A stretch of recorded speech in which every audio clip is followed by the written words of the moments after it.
আসসালামু আলাইকুম, আমি শোয়েব আহমেদ, ফিজিওথেরাপিস্ট, কাজ করছি ইংল্যান্ডের রেজিস্টার ফিজিওথেরাপিস্ট হিসাবে। এইরকম আমাদের চ্যানেলের কমেন্টস বক্সে এত পরিমাণে যে বিষয়টা আমাদের জিজ্ঞাসা আসে তা হলো তাদের ঘাড় ব্যথা, হাত ঝিনঝিন করে, হাতের যে ব্যথা এটা ঘাড় থেকে হাত পর্যন্ত আসে, এরকম যে জিজ্ঞাসা এটি খুব বেশি হয়ে থাকে। এই বিষয়টা নিয়ে আজকে আমরা কথা বলবো। সুতরাং এই ভিডিওকে না স্কিপ করে বা না টেনে পুরোটা দেখার চেষ্টা করুন, যার মাধ্যমে আপনার বুঝতে সক্ষম হবেন যে কেন, কিভাবে, কখন চিকিৎসা নিতে হবে, যার মাধ্যমে আপনার উপকৃত হবেন। ঘাড় ব্যথা, এই ঘাড় ব্যথা কেন হয়? এই ঘাড় ব্যথা নানা কারণে হতে পারে, তবে বিশেষ করে যে কারণগুলো আমরা আইডেন্টিফাই করতে পারি তা হলো সার্ভাইকাল স্পন্ডাইলোসিস। এই বিষয়টা অনেকের টেস্ট বা এক্সরে এমআরআইয়ের মধ্যে থাকে, অনেকেই বুঝে না। সেটা হলো সার্ভাইকাল স্পন্ডাইলোসিসটা বিষয়টা কি? তা হলো আমরা জানি আমাদের সার্ভাইকাল যে পোর্শন, আমাদের যে ঘাড় গঠিত হয়েছে, যে মেরুদণ্ড, এখানে 7টি ছোট ছোট ভার্টিব্রা থাকে। এই ভার্টিব্রার মাঝখানে চাকতির মতো এক ধরনের পদার্থ থাকে, যা ইন্টারভার্টিব্রাল ডিস্ক। এই ডিস্ক বের হয়ে গিয়ে যখন নার্ভে প্রেশার করে, এই যে সিনারিও, এই সিনারিওটাকেই বলা হয় স্পন্ডাইলোসিস। এখানে আপনার যে হাড়ের যে একটা শেপ থাকা দরকার, অনেক সময় এই শেপ নষ্ট হয়ে যায়, এবড়ো হয়ে যায়, চোখা হয়ে যায়, তখন এটা পিঞ্চ করে, তখন তীব্র ব্যথা হয়। এই সব কারণগুলোর মাধ্যমে আমাদের হাতের দিকে চলে আসে। সার্ভাইকাল স্পন্ডাইলোসিস এটি ওয়ান অফ দ্য মেজর কারণ আপনার ঘাড় ব্যথার।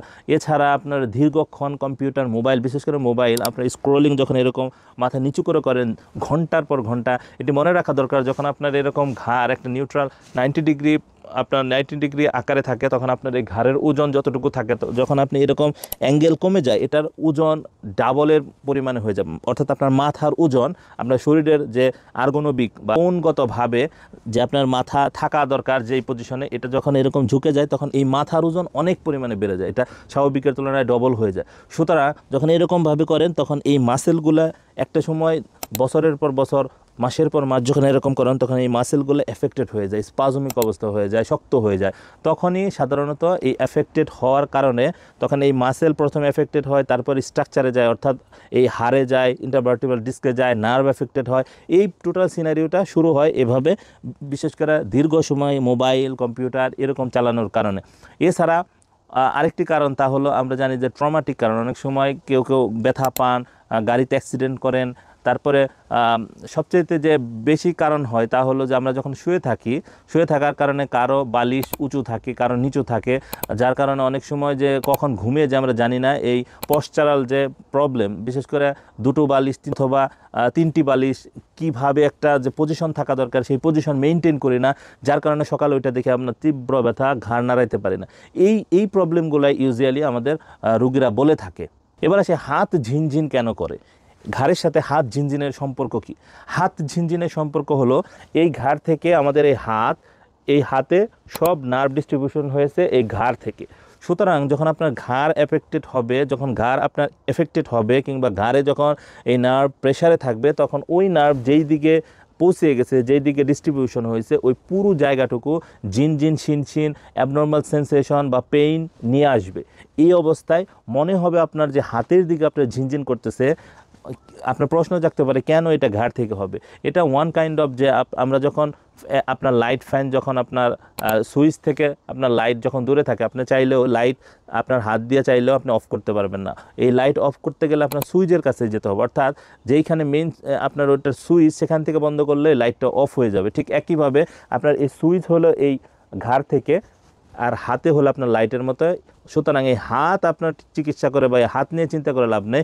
এই ঘাড় থেকে যে আসতেছে ব্যথাটাই ঘাড়ে আপনার চিকিৎসা করতে হবে, তবেই আপনারা উপকৃত হবেন। এছাড়া ডায়াবেটিক নিউরোপ্যাথির কারণে অনেক সময় হাত পা ঝিনঝিন করতে পারে। এটি পেরিফেরাল নিউরোপ্যাথি। এটি ডায়াবেটিস অতিমাত্রায় যখন ইনসুলিন যখন নার্ভের উপর এফেক্ট করে, যখন নার্ভকে আস্তে আস্তে ড্যামেজ করে যায়, তার যে উদ্দীপনার যে ক্ষমতা, নার্ভের যে স্টিমুলেশনের যে ক্ষমতা, এটা কমিয়ে দেয়, তখন এরকম আপনার ঝিনঝিন শিনশিন হতে পারে। অনেক রুগীরা কমপ্লেন করে যে আমি যখন শুয়ে থাকি, ডায়াবেটিসের রুগী, তখন আমার মনে হয় যে আমার পায়ের পাতায় পিঁপড়া চলে যাচ্ছে অথবা কোনো পোকা চলে যাচ্ছে, এরকম অনুভূতি হয়।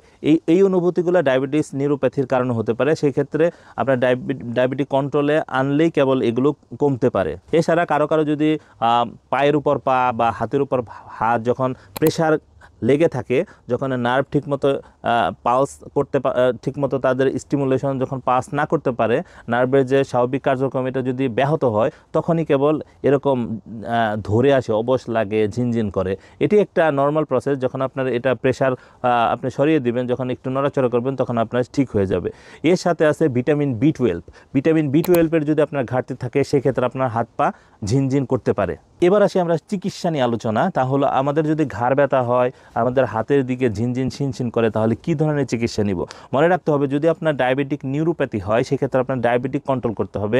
ইনসুলিন যেন আপনার কন্ট্রোলে থাকে, এইটার বিকল্প কিছুই নেই। আপনি ডায়াবেটিস কন্ট্রোল না করে আপনার অন্যান্য চিকিৎসা নিলে খুব বেশি ফলপ্রসূ হবে না। সুতরাং আপনার যদি ডায়াবেটিসের কারণে আপনার এরকম হাত পা ঝিনঝিন করে, অবশ্যই আপনার ডায়াবেটিসের দিকে খেয়াল দিতে হবে।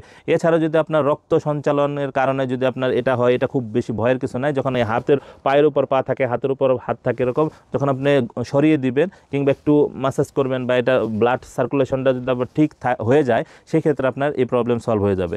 এবার আসি আমরা ভিটামিন B12। ভিটামিন B12 যখন আপনার কমে যাবে, সেই ক্ষেত্রে হঠাৎ কোনো কারণ ছাড়া আপনার হাত পা ঝিনঝিন করতে পারে। সেক্ষেত্রে আপনার ভিটামিন B12 খেতে পারেন। ভিটামিন B12 বাজারে খুবই সস্তা। অন্যান্য সব ভিটামিনের চেয়ে আমার মনে হয় যে ভিটামিন বি এর কমপ্লেক্সের যে দাম, এটা খুবই সস্তা, আপনারা খেতে পারেন। যদি আপনি ভিটামিন B12 ইনটেক করেন, আশা করি এরকম ঝিঝি, যে ভিটামিন B12-এর অভাবজনিত ঝিঝি, এটা চলে যাবে। এবার আসি আসল কারণ, বা ব্রডলি, তা হলো আমাদের যে ঘাড়ে যদি সার্ভাইকাল স্পন্ডাইলোসিস বা ডিস্কের রিলেটেড কারণে যদি হয়, এটাই সাধারণত বেশি হয়ে থাকে। এটা সিরিয়াস একটা কন্ডিশন।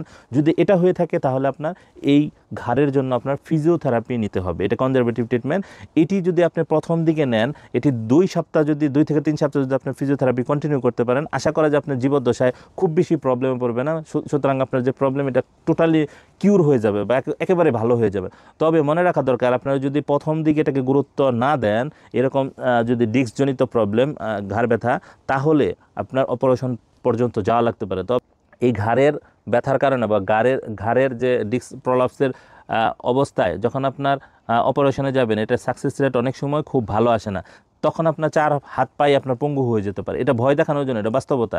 সুতরাং আপনারা যখন হাতে তীব্র ব্যথা, সবসময় কন্টিনিউয়াস ব্যথা থাকবে, যে কোনোভাবেই ব্যথা কমে না, এটা রেড সাইন হতে পারে।